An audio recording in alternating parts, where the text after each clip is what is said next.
So we are here today to talk about Panopto. Panopto is one of the premier technologies that we have on campus. I would call it one of the backbone technologies for creating recordings that you are going to share with your students in an asynchronous fashion, okay? Asynchronous just means that you're creating a recording and your students are viewing it without necessarily interacting with you in real time. So along with Blackboard and Zoom, it's one of the core technologies that we're hoping to be able to rely on for this whole period for the next few weeks, at least. So why are we using Panopto? One is we can use Panopto to create and share content online that would normally be delivered in a traditional online lecture modality. Two, we can upload other videos that have been created elsewhere to share with your students via Blackboard. All right, so Panopto is the hosting technology and it can be the creation technology, but it doesn't have to be the creation technology. You can use videos that come from elsewhere. I'm going to break this up from lectures, even though it's the same thing. You can create little miniature tutorials or mini lectures easily from your computer, and these are much smaller things. You know, maybe you're getting a lot of questions through email about a particular issue that somebody's having, and you want to create sort of a response that you can share out with the whole class, and maybe it's only a 2 or 3 minute thing. You can do that very quickly in Panopto, as we'll see later.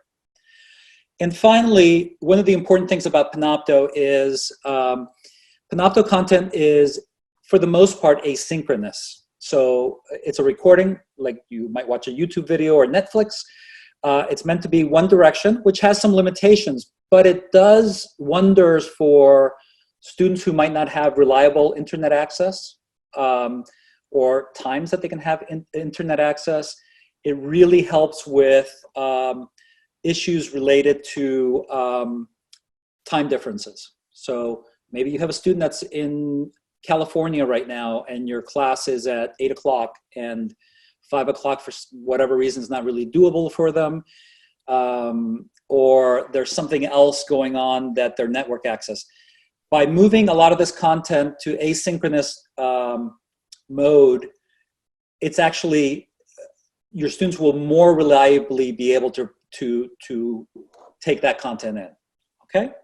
One of the great things about Panopto, and I've been asked this question a lot, is why don't I just upload a big MP4 or a movie file up to Blackboard?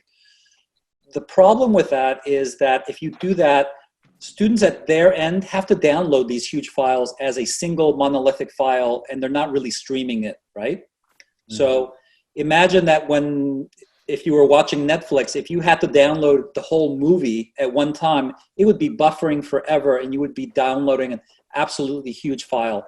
Panopto, when it's hosted through Blackboard, actually streams. It's going to optimize for their viewing method, whether it's a laptop or an iPad or a phone or a Droid or whatever.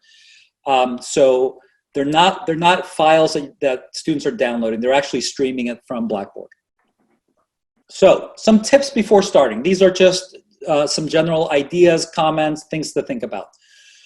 The first thing that's most important, you need a computer with a microphone. Audio is really the only thing that is not optional in Panopto. You have to have an audio source, all right? The webcam portion of this, we're all sharing our webcams in Zoom right now. I can see all of, or most of your faces. In Panopto, you don't have to do that. You don't have to record yourself as a stream. Your computer is also not have to be recorded, but you have to have audio, okay? So that's one thing. The next thing is, if possible, as you're creating these videos, try to keep them shorter than you might a normal lecture. Break them up into chunks of about 10 minutes or so, because that'll help your students stay engaged. And I'm sure that we've all seen this. There's a big difference between a session that is actually synchronous, that is interactive, that is you have some agency in what is happening, as opposed to a video. You tune out much quicker when it's just a video that is asynchronously being shown to you, right? Right now, you guys all have the option to raise your hand and ask a question. That keeps you engaged, right? And if it's a video that you're presenting and sharing with your students, it's a little bit tougher. So something to consider. The other thing that I would say, and this is just my take on this, is recordings don't have to be perfect. I'm sure I will make several mistakes here. Maybe you guys will point out a mistake when I make it. Maybe I'll realize that I've made a mistake. I can just correct myself as we go.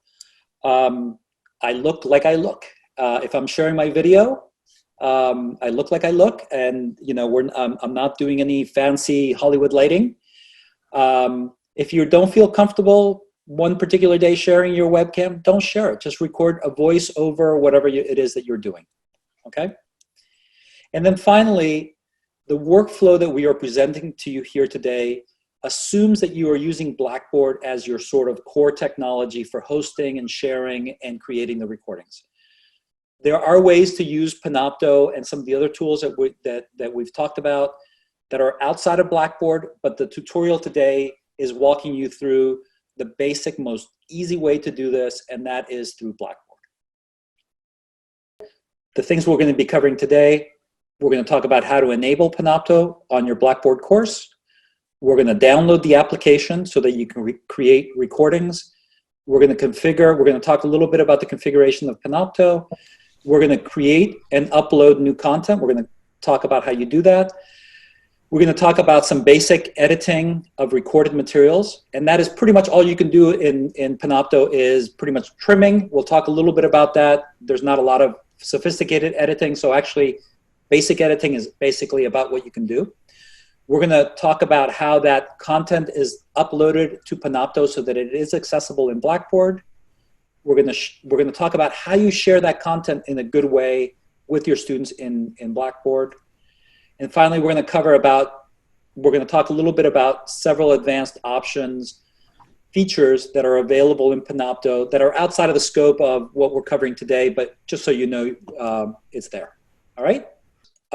When you log into Blackboard, you'll see on the left menu, you'll see the menu for tools. You'll click on tools. When you click on tools, you'll see where it says Panopto content. You click on Panopto content there. The first time that you do this, you don't have to do this again. All you're making is you're making a link between Panopto and Blackboard. You'll click on the configure button. And then once you've configured that, you'll click add course to Panopto. And then that linkage between Panopto and Blackboard is made, all right? The next time you return to the tool area, you won't see that. So when I click on Panopto the next time, you will see the screen has changed because that linkage has now been made. At the top, you'll see the folder name for your course. I called mine Keep Teaching 101 for spring 2020. And when I click on this create button, which is the where you're going to go, I don't know if you guys can see my pointer. This green create button is where you're going to go to either the top button is record a new session, or the next one down is upload media. We'll talk about each one of those in sequence, okay? When you click on record a new session, again, this is the first time you do it on your computer, you're gonna have two options. One is open Panopto, and the other one is to download the Panopto client, all right? The download Panopto client, you only have to do once on that computer. So once you have the Panopto recorder application installed on your computer, and that's just a normal installation like you would install any other application on your computer, the next time you go to it, when you click on the Open Panopto, that will automatically open up the recorder, okay? So that's gotten us to the point where we are ready to start creating a recording. Is everybody good with what we've discussed so far? Yeah, so that Open Panopto button that you just pointed to, that will link to the standalone app on our machine? Yes, exactly. Okay. And will we get to see these files in our directories, or will they be on the cloud somewhere we don't have access to? We'll cover that. Okay. Yeah, well, that's coming up. Okay. Anybody else have a question? Okay, let's keep moving. So what I'm going to do right now is first I'm going to walk you through still shots, and then I'm going to show you a video of what this actually looks like in action, okay? So when you click on the Open Panopto, it will open up the application. It's a standalone application that's going to generate your recordings. All right. So let's take a look at this app. If you're on the Windows machine, it's going to look a little bit different than this, but effectively, it's basically the same thing. Let's go through this field by field. Up at the top center, you'll have a folder name that should match something similar to what your course is. So if I was teaching my Geology 100 class, it would say Geo 101, you know, S for Spring 20, section 01, 02, or 3. That's the folder name. That's good. You just want to take a quick peek up there, make sure it's going to the right folder. Right below it is a spot for you to enter the session information. By default, that will just be a date and a time. That's fine to leave it that way if you're going to generate very few videos. I strongly recommend that before you even create the recording, I'm sure all of you will have a pretty good idea of what that recording is about. Give it a title that means something to you, right? So in this case, I called it Copper Deposits Watched by March 27th, right? So that's a title that when I'm managing these sessions later makes sense to me, and I'll be able to find it quickly. Next, let's look at this bottom left side. This is where you'll set your camera inputs, your camera and audio input. Again, the top one is the video.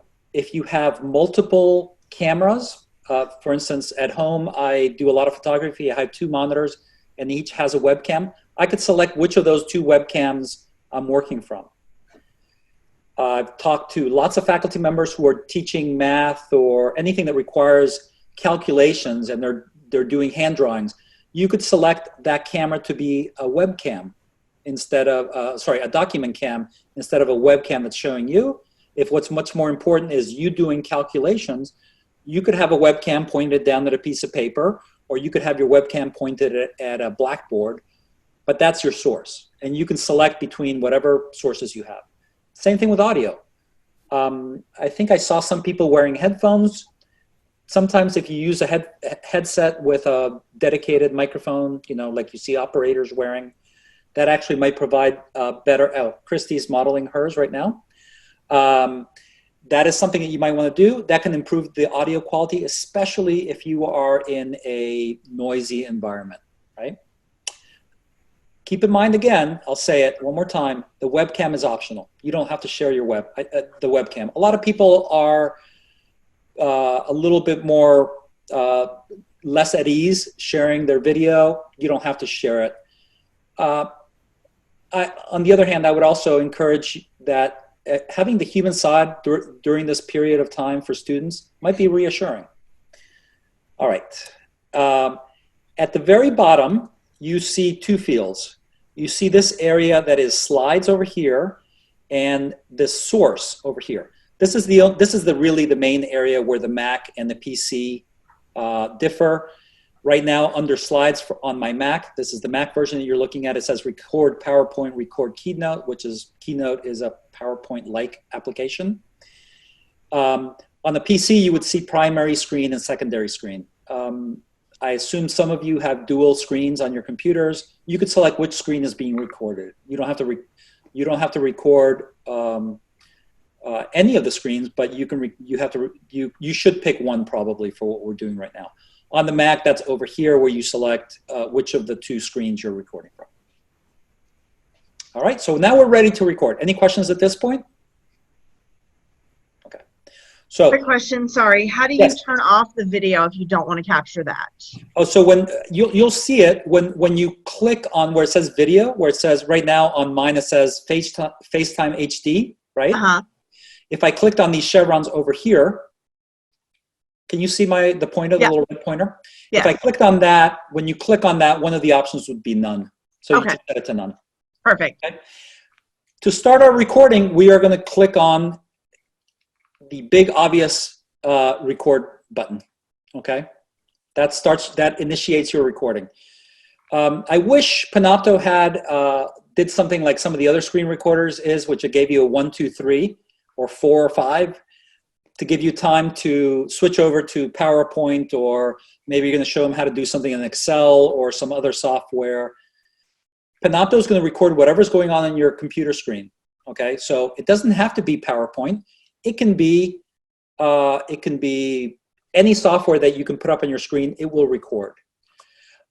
Which brings me back to this area here. In general, I don't recommend that you use these buttons here to record only PowerPoint. There is a little bit of a benefit, but at the same time, you lose some of the functionality that's built into PowerPoint when you do that. So you lose some of your time and your animations, etc. Okay, so pretend that we have created a recording. I'm going to show you what that looks like. When you're done with your recording, your screen will change when you hit the record button has now changed to stop. When I hit stop, you'll go to the screen about what you want to do with the recording you just made. I want you to notice that there is a pause button right here.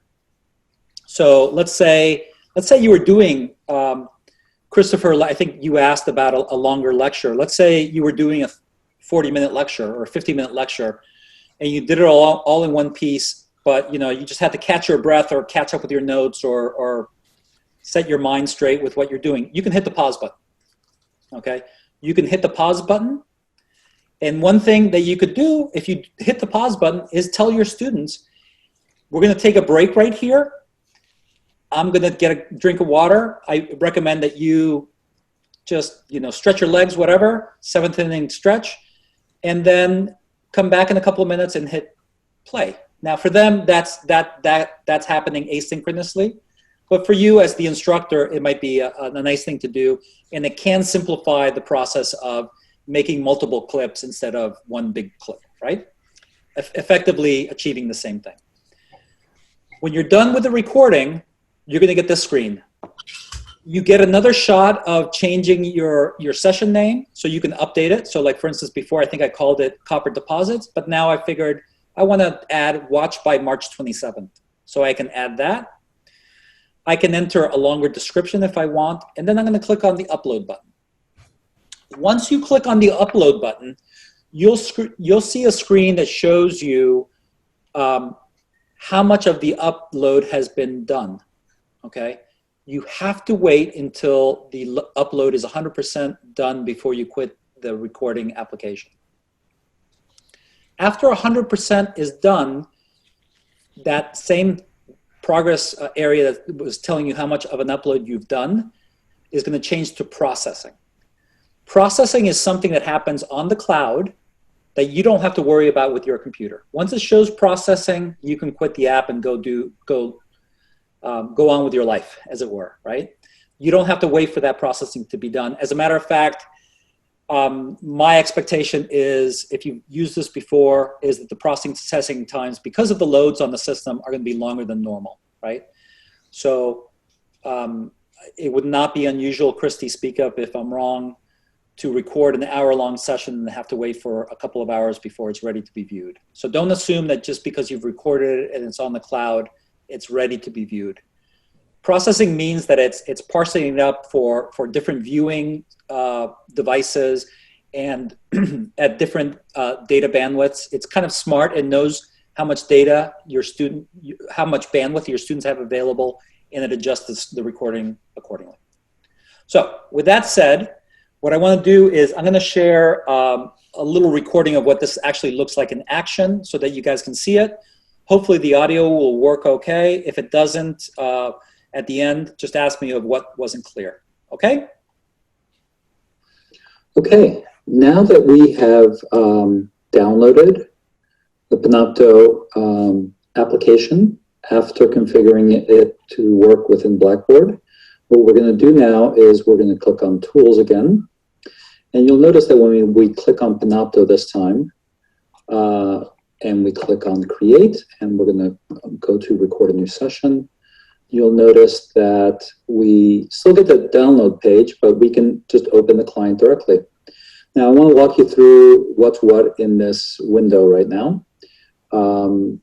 At the top, you'll see where you configured that folder to point to, in which case this is the Blackboard site that I set up. You can set it up to go to other courses, but I would be very careful if you log into Blackboard, into one Blackboard page, make sure that that folder is set to the corresponding course.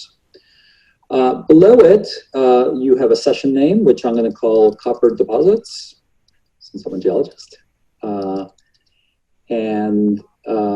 worry about this webcast. And then in the primary source, you can select video from your webcam or none, or if you happen to have another webcam, you can select that. For right now, I'm going to set that, leave it configured to a webcam, but just remember that you don't have to record a webcam. You can actually just do audio over your presentation. Below that is your microphone selection. Again, if you had a headset, you could configure the headset to be your input. You would get a little bit cleaner audio. Right now, I'm just recording with my built-in microphone on my Mac. It's not quite as good. The line right below it will show you the levels. The levels are bouncing, so I know that I'm getting input. Below that, you'll get record PowerPoint or record Keynote. My recommendation is not to use these because you lose some of the features that you have within PowerPoint, and it's better just to do record your whole screen. And that you do in this section, which is this built-in display is what I'm going to be building, what I'm going to be capturing from. Remember that it's a little bit different on a PC than on the Mac, but at the heart of it, it's basically the same. If we have Christy Walker available, I might have her jump in and just show you this quickly on a PC, if any of you want to have a look and haven't had a chance to. So once I've gotten to this point, I can hit record, and you'll see the recording has started up. I can switch it over to my PowerPoint presentation, go to full screen, go through my slides, and talk about my presentation. I'm not going to say any of the stuff that I would normally say here because it would be awfully boring for most of you. And then when you are done, you can go back to your Panopto recorder, and you can either hit stop if you really are done with the recording, or you can hit pause, actually, if you wanted to take a little break and continue. The pause button will change over to continue, and then you can continue recording. When you are done, you can hit stop. And then you'll get a chance to rename that recording session right here. So if I wanted to call it Copper Deposit Watch by March 28th, I could call it that. That'll make it a little bit easier in the future when you're linking the actual Panopto recording in Blackboard. When you're to that point, you can either, if you weren't happy with the recording, you could click on delete and record again, just start again, or you could hit upload. Once you hit upload, you'll notice, you can see that I've tried this a couple times before as I practiced, that it is slowly uploading. Do not quit the application until the uploading is 100% done and you moved on to the processing phase. Once the processing shows up, that means that your video recording has been uploaded to Panopto and is being processed. At that point, you can quit the application. Okay, so I'll leave you for right there at that point, with the thought that I made probably lots of mistakes here. So I think I've gotten my point across. If I needed to make any corrections, it's easy enough to do as you're going. Given the circumstances that we're in, I don't think anybody's expecting these to be 100% perfect. You can see. Okay. All right. So that's just a sort of a walkthrough of how this looks. Any questions at this point? Quick question. I saw the button to capture computer audio. So if, for example, I'm using Panopto to record a Zoom conversation with students that I want them to be able to watch later, should I be sure that it is capturing computer audio? Elizabeth, that's a great question. And Christy has been really instrumental in working with us on this. Zoom has a built-in recorder of its own, okay? So I would not use Panopto to record your Zoom session. Okay. If I'm doing a section, so I should separately upload. So if I'm doing like a 10-minute synchronous conversation with students that can come to class, yeah, and I want the students, instead I should upload it as a separate Zoom. I would record the Zoom session, and then that will actually automatically drop a file into your Panopto collection. Mhm. And Christy's going to talk. Christy, can you send her the PDF for how you move those files around? Yeah, just to make everybody aware. So when you record your Zoom session, we all have license accounts now. So it would automatically record to the cloud. And that does take some processing time. But if you record your Zoom sessions to the cloud, they are going to automatically populate into Panopto in your My folder for you to be able to move and share that video with your course within Blackboard. Now, I will tell you, if you do not want that to happen before you record, you can change those settings to say record to local computer. And I do have some directions I will be sharing with individuals, but just take note that the processing time is overloaded. You're competing with all of Zoom traffic when we say cloud, and they are a popular resource right now. So just be aware, I mean, it could take overnight for that to process. If you do local computer, then the recording's there, and then I would suggest that you go upload that into Panopto, because you have a create feature, but you also have an upload feature. We'll talk about that next, Elizabeth. So one of the things that I've gotten a lot of questions about is, again, I just use PowerPoint because that's probably the most common use case for most people. But, you know, people do this for geographical information systems applications. You could use it for Excel. You could use it for Microsoft Word. You could use it for anything that you can do on your computer that you want to share with students. It could be DNA sequencing. It could be something super sophisticated. You can capture that just like you can capture the PowerPoint. All right, so quick question, sorry. Are these searchable to anyone, or are these restricted to the people who are in our courses? By default, your videos are being put into, and actually, that's a good question.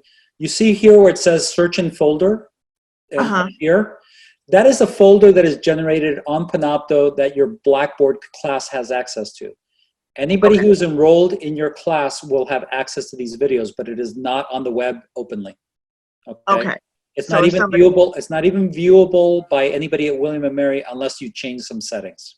I got you. Okay, that's what I was wondering. Is do they have to be in the class to access it, or could they access it from anywhere? But it sounds like they have to be in the Blackboard classroom. No, I mean, theoretically, if they're willing to jump through a few hoops, there are ways, again, that you can share this outside of Blackboard. But by default, they're going to be accessing through Blackboard. I just want to make a quick statement. So this is a secure FERPA environment because your students have to log in. So if you are thinking about sharing a Zoom video recording where you have the images of your students up on the screen, just note you do not want to share that link out with anyone in the public without permissions from your students, because that could be a risk feature. Makes sense. Okay. I just want to make sure everybody's aware of that statement. I know we're sharing securely within Blackboard, and I know there are exceptions everywhere right now, but just make sure that you understand if you click on those share settings later and open it up and share the link through email, then that does leave that viewing up to anyone on the internet. Elizabeth, I liked your point that you are thinking of using both synchronous and asynchronous methods. I keep telling people that Zoom becomes really kind of sexy, and it's kind of like comfort food because it really seems like what we're used to, right? I mean, for those of us who haven't taught whole entire classes online, it feels very comfortable to do the Zoom. But Zoom does have those reliances on the student being able to be online at that moment in time. It has the reliance that they have enough data and bandwidth so that an unbuffered session works for them. So I think that in terms of, you know, at some point there's some hard decisions that have to be made. I mean, we're not going to turn these things into correspondence courses, old traditional mail-in correspondence. So some technology is going to be involved in all of this, but I think giving your students asynchronous possibilities where if a video buffers and they have to go get a cup of tea while it buffers, that's fine. I mean, that still allows those students to participate. And so even when you're doing certain asynchronous things, Panopto is, or any recording in Panopto is an option that actually might be better for a lot of those students who are challenged in certain ways. And there are other even lower tech solutions that might be helpful as well. All right, so we are to the point where we've downloaded the app, we've recorded a session, we've uploaded it to the cloud, and I just want to talk very briefly about editing. Editing, as I said, I love Panopto. Panopto's got some great features. The editing suite is pretty weak. Basically, what you have is you can select a start point and an end point, right? So in that little recording, that test recording that I made, there was 10 seconds when I was switching from the Panopto recorder to PowerPoint when I was presenting PowerPoint. So what I'm going to do is I am going to drag the slider over until the point where I'm ready to actually save that presentation. And likewise at the end, I'm going to slide back all the stuff that is me either talking about the thing that I recorded or until I hit the stop button, right? Does that make sense? You're just trimming either end of it. It's not sophisticated, but that's what it is. You could export this out and then edit it in some other application, right? You could import this MP4 into iMovie and edit it there, but there's better options actually for doing that. So you have to be willing to live with a little bit of, like, I tend to say that is going to stay in there. I'm not going to be able to trim that saying there. And if I stutter over a couple of words or fumble some words, that's in there. This is not the tool to get it perfect. Let me go back one screen. Once the video has been uploaded, you click on that edit button below a specific video. This will take you to this screen. When you get to this screen, you're going to click on where it says cuts. And then you are going to slide the two sides to adjust your beginning and end point. It's if you've ever done any audio or video editing, this is pretty intuitive. But basically what you would do is you would click on the side here, click and drag until you get to where the left arrow is, and then you would go on the other side and pull back to where you want that video to be, clicked on it, crop that. So it's just trimming. You can preview your edit with this play button that's right here.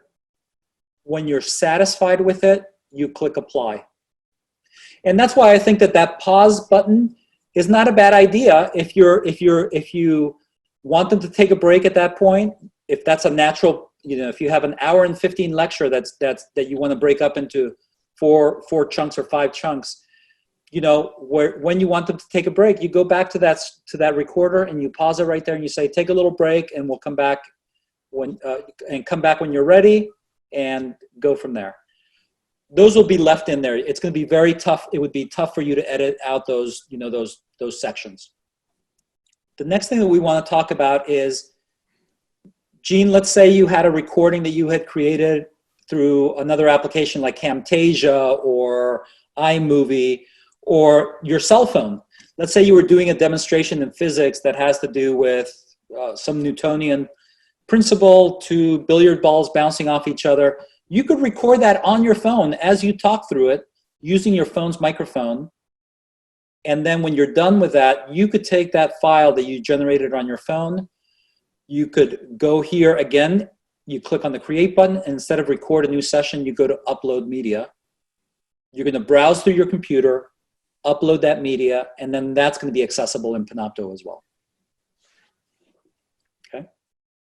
Any questions there? Okay. So the last thing that we're going to cover in some depth today is going to be how you share this out with your students.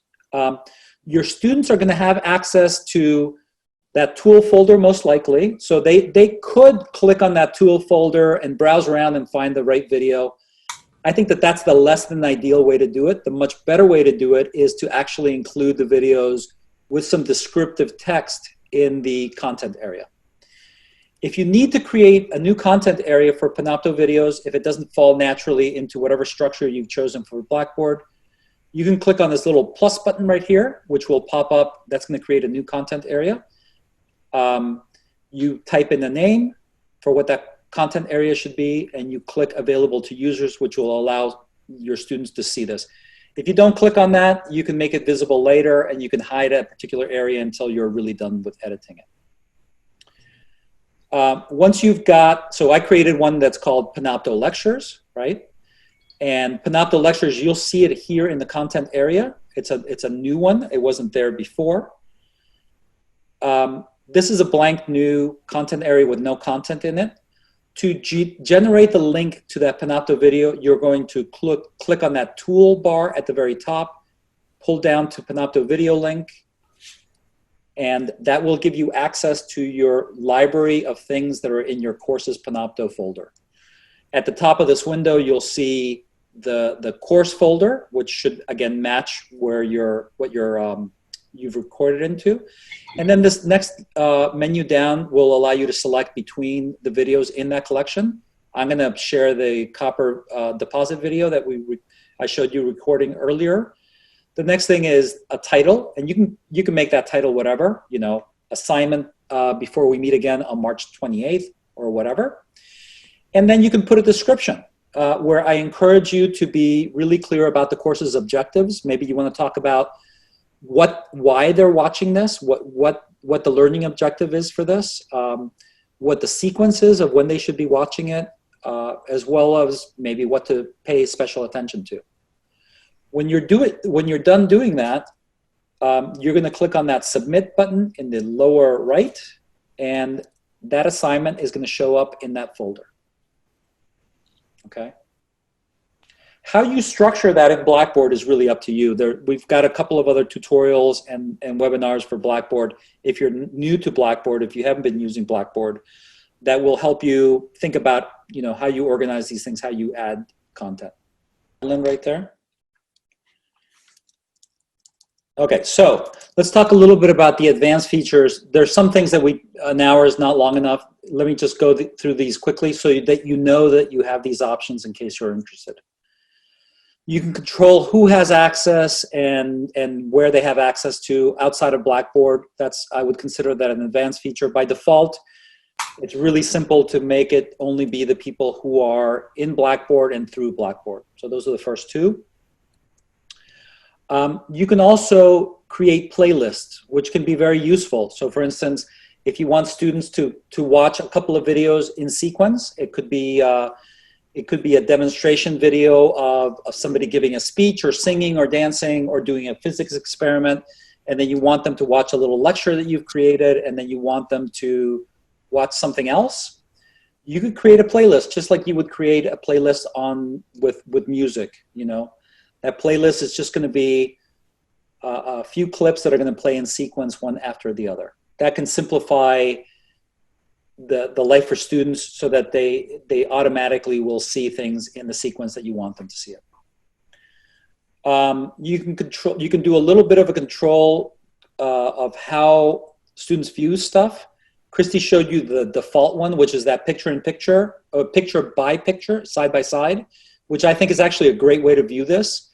But you can do other things. You can change it to be sort of more of a podcast picture-in-picture view. You can have it be a single view of just you talking. That's an advanced feature as well. That controls how students view it. You can do inline quizzes, which is many people have done this on campus. You have students watch a video, and then there's a built-in assessment feature so that when they watch the video, they can take in a simple quiz that they're taking as part of the viewing experience. You can control captioning. Christy, can you nod? Captioning is turned on by default now. Yep. So one of the nice things about Panopto is in terms of accessibility, if you have students who are have hearing disabilities or are English as a second language, captioning might take a little bit longer, but captioning will be done automatically by default on whatever you upload. That's another reason to have really clear audio. The captioning does a reasonably good job, but it introduces errors. I found that even the best captioning systems turn William and Mary often to willing to marry, which is interesting. But you can go in there and you can fix the captioning if it's something that's egregious or that you don't want to necessarily live with. You noticed a button that said webcasting. Just like you can do Zoom recordings, you can stream from Panopto. It's not something that I would encourage you to do because Panopto is really good at capturing video and screens and audio. It's not so great at streaming. It introduces typically a lag of about 30 seconds to 90 seconds in the best of times. We are not in the best of times. That makes it seem like it's a synchronous session, but it's really not, because if you've ever had an international conversation that has a second lag, you know that can become really hard. Imagine trying to do that with 90 seconds. By the time a question comes into you, you've moved on to 2 additional points, right? So if for some reason you want a webcast from Panopto, I would really encourage you to build in, kind of like I was taking questions today, is talk for a while, pause and ask for questions to come in or review what questions have come in and then address those. It's not really a true synchronous experience. I think that's it.